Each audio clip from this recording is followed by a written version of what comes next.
Hi everyone, welcome to Novel Nomad and welcome to my Cloak and Dagger Christmas TBR.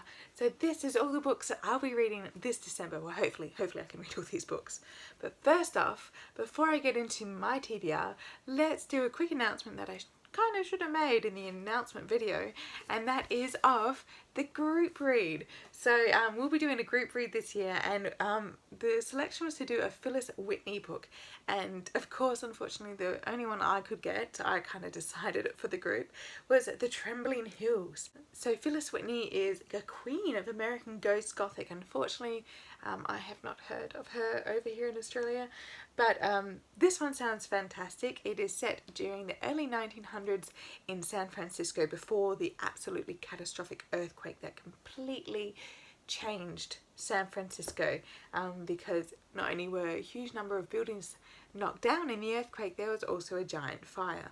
So I feel like this is going to be, from reading the blurb, it's going to be ghosts and romance and a little bit of gothic suspense and unknown in this. So I'm very excited to read my first Phyllis Whitney, and I hope you all can join us too. I'm not sure of the weeks yet.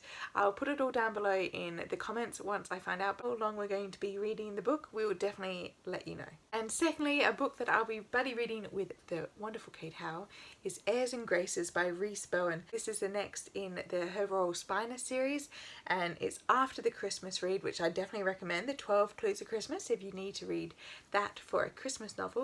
But we definitely want to continue with Georgie and Darcy because they're awfully good fun, and a lot happened in the previous book, so I want to see what happens next. So let's go into what I'll be reading, or hope to read, for December for the Cloak and Dagger Christmas. I'll be going in order. For Challenge 1, my translated fiction is going to be The Circuit of Gaius, The Master Key.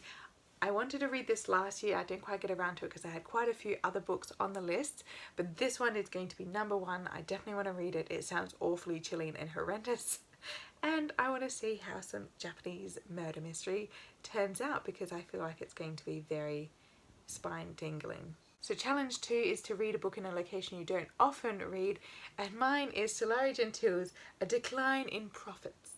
And this one's on a cruise ship. So I thought, considering it's not technically a country location, considering a cruise ship is usually in international waters, I usually don't read a murder mystery set in international waters. So I think this will be quite fun and very different. It is the second book in the Sulari Gentile, or sorry, I should say Roland Sinclair's series. The first one was absolutely brilliant, set in Sydney, Australia. So if you haven't read anything set in Australia, definitely pick up Sulari Gentile. It's ridiculously good fun, and very intensely political. But this should be good, a cruise ship. Challenge number 3, I'm reading something that's filled with secrets, and this is going to be The Unexpected Return of Josephine Fox by Claire Gradich. This just came out, I believe, recently, or maybe not so recently, but it just came out, it just came to my attention, and it's set during World War II, during the bombings in, I think it's London or just outside of, and so Josephine Fox suddenly returns to her home village, and she decides that she wants to find out who her father is. So that's the big secret in itself, and why no one wants to tell her, why her father never appeared, and what her mother is holding back. But of course other things start to happen within the village, and there's also the tension of the war. So it's right up my alley, and it's a murder mystery, and it's got lots of secrets. I think it's going to be fantastic. So challenge number 4, I am going to be reading something that's spine-chillingly cold, or cool instead, because I couldn't quite find anything that I really wanted to read set in a wintry scene. So I'm choosing Daphne du Maurier's Birds and Other Stories. But Birds to me sounds incredibly spine-tingling, because Daphne du Maurier likes to mess with your head with psychological mysteries, and in this one in particular she's basically saying that men really have never had dominion over animals, and it's making nature overtake men in some very gruesome and also horrendous ways. So I think this will be really good fun. I haven't read anything outside of Rebecca of Daphne du Maurier's, but I think it's going to be quite a revelation and a new favourite. So challenge number 5, read something Christmassy. I'm going to be doing a reread, and that is I Am Half Sick of Shadows by Alan Bradley. And you know what? I read this in 2016. I want to get on with the next books in the series, and I can't remember a single thing of what happened in this book. Kind of, but not really well. But yeah, so I really definitely have to get back into this series. There's so many now, I'm getting so excited to get into them again, but 2016 is 3 years is a bit long to try and rustle back in my memory to really find out what happened. So I'm definitely going to pick this one up, do a reread, and hopefully I can start on with the rest of the Flavia series. And finally, challenge number 6 is to read a book that you've been meaning to get to for a while. And mine is going to be The Unseen by Anna Mazzola. This one I think I had on my Cloak and Dagger either last year or maybe the year before. I have to think on that one. But I've been meaning to read this for a while because it's set in the Victorian era about a young mother who is set to hang for the death of her child. But they know she didn't do it. But she's not pleading innocent to it. So a young lawyer tries to help her and find out why she's pleading guilty or why she's not defending herself, and it's kind of goes into this tense Victorian mystery, and it just sounds brilliant, and it's got really good reviews. I bought it straight away as soon as I saw it without even, just from the blurb alone, but I just haven't got around to reading it, so I'm finally going to read this, get this off my TBR shelf and experience how horrendously wonderful it is. So if you're like me and you have a few of the satellite books just hovering around waiting to be snapped up during this readathon, just in case you finish all the books on your TBR, these are my satellite reads for Cloak and Dagger if I get around to them.